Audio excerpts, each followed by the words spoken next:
Good day, ladies and gentlemen, and welcome to a new world order run entirely by top hats, otherwise known as a Warframe guide. It's the mastery test guide, ladies and gentlemen. The rocky road, the tingly testicle, the rambunctious romp. Mastery Test 19. Now, you might have noticed we skipped Mastery Test 18, and it's pretty simple, really. I put this in the way it is so that we can keep the tougher mastery tests as singular videos. So, mastering 18, 20, 21, and 22, fear not, they will get their own video in due time. I've just wanted to make sure that the harder ones have a bit more focus. It's not that I've become delusional yet.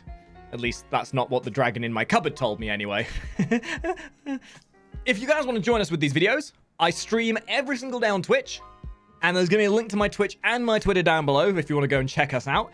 You can keep update the stream via the Twitter, check out any art that I do, or if you feel like joining us, Twitch is something we stream on daily with Warframe and some variety, and we'd love to get you coming and join us, because we do record you and us together as part of these videos as a way to get some community involvement going. Otherwise, let's actually get on with the video itself, shall we? Yes, Mastery Rank 19. Those of you who are lucky enough to be low mastery rank enough to have not seen this test yet, have yet to experience the eye-gouging, nail-bitingly frustrating test that is Mastery Rank 19. This test is definitively and globally acknowledged in the Warframe community as the first major and probably the biggest hurdle in all of the mastery tests. So what with this test being placed at a point in your experience of Warframe where you have a bit of an understanding of the game, but probably not enough of a finesseful understanding to get the truer finer points of the more finely tuned challenges, you're going to probably have a rough time with this one. And trust me, this test is one that can easily take a few weeks to complete if you do not go in there with at least some level of forethought and planning. Now, just so I don't insult your intelligence later, remember, practice this test first. Of all the tests, this definitely is the one you're going to need to work the kinks out of before you get in there and give it a try for yourself. And if you go in blind, don't come crying to me when your Warframe decides to quit, get a job in retail just to get away from the hideous mess of this Master Rank challenge and your inability to complete it. Master Rank 19. This test may look rather superficial from the outside perspective. I mean, really, it's kind of just a small room with pillars and a dude that clearly spent too much time in lockup that you gotta go rescue. But trust me when I say this. This is not an easy test, and it's not as easy as it may look, because every time you think you are safe, surprise! Random grenade to spot you around every feckin' corner. In short, Master Rank 19's test objective is simple. You must destroy 6 orbs that are laden around the map to unlock the prison and extract the target by getting him back to where you started. And hey, you don't even need to kill all those Grineer synthesis puppets that are around the map. But honestly, you probably will do anyway just by going through the process of rescuing him. Because, as is with the Master Rank 9 test that you've done already, if you get spotted by one of the guards, that's it. Reset time. And on top of that, you only get 3 attempts per try of this mastery test. So making as much use of your daily attempts is very important. You'll definitely want to play as safely as possible, and honestly, killing most if not all of the guards will make this as safe and as easy as possible for you, but doing so is part of the battle. Now, on a fundamental level, the execution of this challenge is down to you. There are a couple of notable paths, but the crux of all of this is learning the pathing of the Grineer and taking your time in the process. Realizing you have to additionally watch out for the elevated enemies from the elevated platform, and vice versa, look out for the enemies on the bottom floor. So not only do you have a single tangent to watch out for, but you have to have eyes in the back of your head to watch out for those roaming Grineer soldiers. In this test, you cannot use abilities. So sorry, no Titania to cheese your way through this one, I'm afraid. And you are also limited to your melee weapon, so no distance silence sniping here, unfortunately. So it's really going to come down to your perfect execution of stealth. A little bit counterintuitive, seeing as 99% of the rest of this game encourages mass genocide. But hey, who am I to judge? Now, if we're going by the base evaluation of how you would handle this without gimmicks, my recommendation here is to pick left or right and make that your priority on every attempt until you learn the path to muscle memory. Taking your time to have your minimap up at all times and making sure to have the enemy radar mod equipped so you can track enemy movement easier, just having the ability for that alone makes life a lot easier, especially when you have a larger radar. This then becomes 10 times easier. What you'll want to do in essence is assassinate as many of the easily attackable targets as possible, usually working from the outside in, reducing possibility of being seen as much as you can along the way. As you work your way around, slowly picking away at the Grineer soldiers, you'll run into the orbs. They are evenly spread across the map, with several on the bottom floor and a couple on the top floor. Once all 6 have been destroyed, that's it. The target has been unlocked and you can get him the F out of there. Once you've unlocked him, there's really no need to kill the other Grineer targets, so just get him the F out. But that's the problem, getting to that point. The easy thing to do here is to take your time. Now, there's some things that we're going to mention now that might make life a bit easier for you.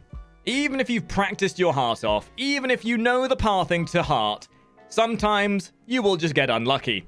But there are things you can definitely do to improve your efficiency here. The Skiajati is most notably one of the biggest impactful weapons you can bring by default that can give you invisibility and aid you in the stealth process of this. Unfortunately, unlike our other stealth missions, we don't have access to as many utility items or options in terms of general play. But there are some gimmicks we can look at that can definitely aid you when it comes to going through this mission. I mean, it's not Titania. You can't use her abilities. Same goes for Excalibur. It's Banshee, ladies and gentlemen. Yes, that's right, Banshee. That one frame you forgot existed because she's not had a meaningful update in years and has been left in her primordial state of irrelevancy since Equinox first flamboyantly rolled onto the field, and also then took her spot for AoE and support type frames. That's right, we use Banshee. Why? Because her passive causes all gunshots and such like to become silent. But Makari, I thought you said we couldn't use guns. Well, you're right. But there is a weapon type in this game called the Gunblade, which is a melee weapon that fires bullets.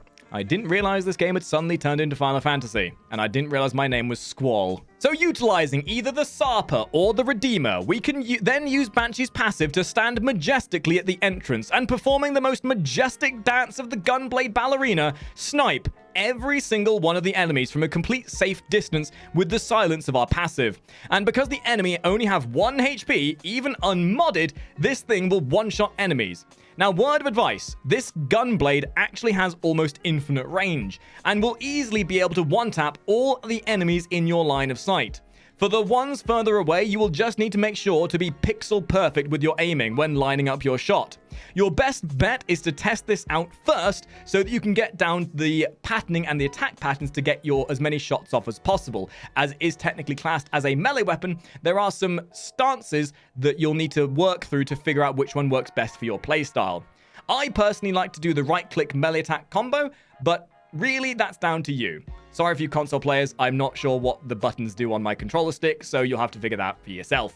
Now, something you can also do here to a similar extent is use a glaive weapon. Using the glaive weapon's passive, you are able to fling this melee weapon miles and miles to snipe the Grineer guards from a larger distance away. And with this being a blade, you don't even need Banshee to keep it silent. So just another option there should you wish to use something that isn't the Redeemer or maybe the Sarper. And should all else fails, you can summon your arc gun because DE didn't update this to reject you from using your friggin' gear wheel. I mean, who came up with this? I mean, I'm not going to complain because at least now I get to use my giant gun to blow all my fools away. Yes, who needs to do the actual mechanics when you've got an arc gun at your disposal? Yes, death, I say, death and destruction upon all mastery tests. Any way you look at this, whether you do the cheese tactics or not, this is a tough challenge unless you use your arc gun.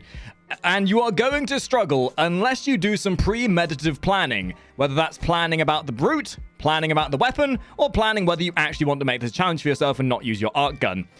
Practice is key. But should the stars align and Space Mom bless you with her blessing of actually giving a fuck and being a good mother, you will eventually complete this challenge, and you will have certainly grown as a player and also probably lost your hairline and sanity in the process. So that's the test, guys. This has gained a bit of a stigma as one of the toughest challenges out there, and you can see why. But over time, there have been updates and changes and new things added to the game. Even the wolf sledge. I didn't really mention that because it's a bit of a nuanced weapon. You can't really get hold of it easily. But thrown weapons, gun weapons, using an arc gun deployer. You're basically doing everything to cheese the base fundamentals of this challenge. You can do the stealth version. You can go through and murder them individually with a sword if you want. But there are many other ways of getting through this. And if you have another way of doing that I have not mentioned here, please let me know down in the comments. And then once again, guys, I hope this guide has been entertaining. I hope it's been enjoyable. Hopefully you've learned something from it. And I will hopefully see you top hatters in the next video. Make sure you leave a like, make sure you subscribe. And hopefully the next video will be for Master Rank Test 18, 20, 21, and 22. So thank you for watching, and I'll see all of you top hatters in the next video. Ta-ra!